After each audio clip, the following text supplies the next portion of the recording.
요셉의 아들 므낫세의 종족들에게 므낫세의 현손 마길의 증손 길르앗의 손자 헤벨의 아들 슬로브앗의 딸들이 찾아왔으니 그의 딸들의 이름은 말라와 노아와 호글라와 밀가와 디르사라. 그들이 회막문에서 모세와 제사장 엘르아살과 지휘관들과 온 회중 앞에 서서 이르되 우리 아버지가 광야에서 죽었으나 여호와를 거슬러 모인 고라의 무리에 들지 아니하고 자기 죄로 죽었고 아들이 없나이다. 어찌하여 아들이 없다고 우리 아버지의 이름이 그의 종족 중에서 삭제되리이까? 우리 아버지의 형제 중에서 우리에게 기업을 주소서 하매 모세가 그 사연을 여호와께 아뢰니라. 여호와께서 모세에게 말씀하여 이르시되 슬로브와 딸들의 말이 옳으니 너는 반드시 그들의 아버지의 형제 중에서 그들에게 기업을 주어 받게 하되 그들의 아버지의 기업을 그들에게 돌릴지니라. 너는 이스라엘 자손에게 말하여 이르기를 사람이 죽고 아들이 없으면 그의 기업을 그의 딸에게 돌릴 것이요 딸도 없으면 그의 기업을 그의 형제에게 줄 것이요 형제도 없으면 그의 기업을 그의 아버지의 형제에게 줄 것이요 그의 아버지의 형제도 없으면 그의 기업을 가장 가까운 친족에게 주어 받게 할지니라 하고 나 여호와가 너 모세에게 명령한 대로 이스라엘 자손에게 판결의 규례가 되게 할지니라.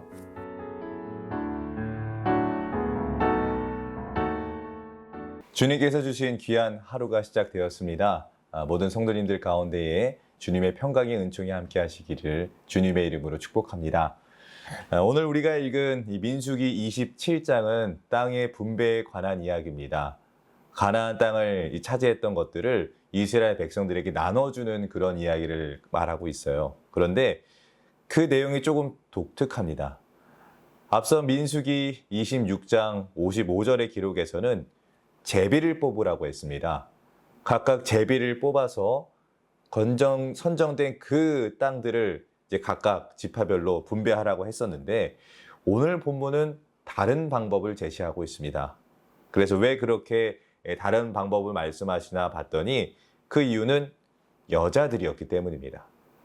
오늘 본문에 등장하는 이 슬로브앗의 5 딸들은요, 자녀가 없는 이른바 상속권을 가진 남자가 없는 상황이었던 거예요.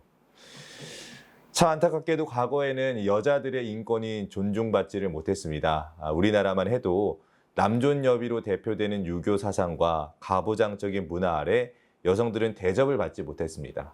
교육은 물론이고 사회적인 활동들, 그런 것들이 다 막혀 있었죠. 다른 나라들도 마찬가지였습니다. 1900년대 초반에 세계 최초로 방사선 원소를 발견해서 노벨상을 받은 분이 있었습니다. 퀴리 부인입니다. 그분도 여성분이에요. 그런데 알고 계십니까? 그렇게 노벨상을 받았던 그분도요, 프랑스 과학 아카데미의 회원이 되지는 못했다고 합니다. 그 이유가 뭘까요? 네, 여성이었기 때문입니다. 노벨상이라는 최고의 업적을 쌓았음에도 여자라는 이유만으로 또 회원이 되지는 못했던 거예요. 그러니 오늘 본문 당시의 상황이 짐작이 됩니다. 얼마나 무시받고 또 천대받았을까요? 실제로 고대 근동 지역에 사는 이 여자들은요, 아주 철저히 하나의 재산으로만 간주가 되었다고 합니다. 인구 계수에 들어가지도 못했고 상속권도 없었어요. 그리고 이 슬로브앗의 5 딸들이 이런 상황에 놓였던 겁니다. 여성이었는데 집안에 남자도 없습니다. 그러니까 상속을 받을 수가 없었던 거예요. 모두가 이제 가나안 땅을 나눌 기쁨과 소망이 가득 차 있는데 그들은 소외가 된 거예요. 그래서 그들은 모세에게 나가서 자신들의 소유를 주장합니다. 상황을 설명하면서 우리에게도 기업을 달라 이렇게 말을 하고, 또 모세가 이런 예외적인 상황을 하나님께 전달하고 하나님께서 그들에게는 이렇게 땅을 배부해줘라, 이렇게 땅을 나눠줘라 이러면서 오늘 본문의 이야기가 맞춰집니다.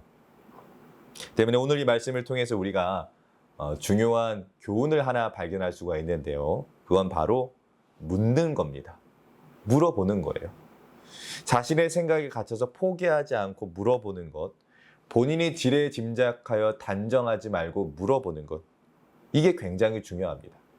그럴 때 하나님의 역사가 시작이 되는 거예요. 자, 다시 본문을 보세요. 만약에 슬로브앗의 딸들이 자신들의 상황 가운데에 먼저 판단해서 포기했다면 어떻게 되었을까요? 묻지 않는 겁니다. 모세에게 가지 않고 그래, 어차피 우린 여자니까 어쩔 수 없어. 우리 상황이 이런데 뭐 어쩔 수 없지. 이렇게 포기했다면 기업을 얻지 못했을 거고요. 평생은 후회 속에 안타까움과 절망 속에 살았을 겁니다. 자신들의 처지를 비관했을 거예요. 모세도 마찬가지입니다. 만약 그가 여자들의 이야기를 들었을 때에 무슨 소리냐? 어디 여자들이 목소리를 높이냐? 가만히 있어라. 잠잠해라. 이렇게 말했다면요. 하나님의 뜻을 반대하는 결과가 되었을 겁니다. 공동체 가운데에 억울한 사람들이 생겨났을 것이고 또 그의 리더십도 약화됐었을 겁니다. 하지만 모세가 자신의 생각으로 판단하지 않고 하나님께 물었기 때문에 하나님께서 지혜를 주시고 그 지혜가 공동체를 더 단단하게 만들었습니다. 그러니 여러분, 물으시기를 바랍니다.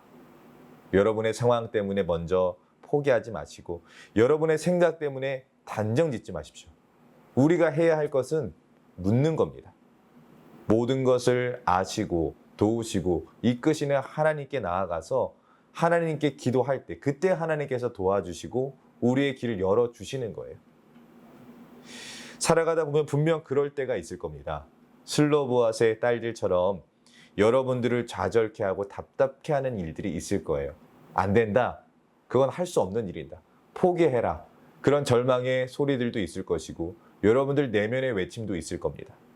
그럴 때 포기하지 마시고 먼저 하나님께 기도하시기 바랍니다. 하나님을 신뢰하며 나아가세요.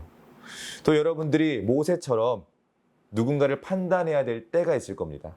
조언을 해야 될 때가 있고 알려줘야 할 때가 있고 가르쳐야 할 때가 있을 거예요. 그럴 때도 먼저 기도하시기 바랍니다.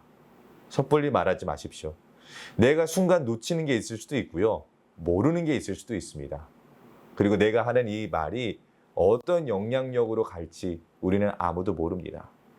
그러니 먼저 기도함으로 하나님의 뜻을 구하십시오. 그럴 때 우리 안에 온전한 지혜가 임할 줄로 믿습니다. 사랑하는 여러분, 하루를 시작하면서 다시 한번 깨닫고 결단하시기를 권면합니다.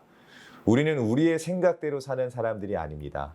하나님의 생각대로 살려고 노력하는 믿음의 사람들입니다.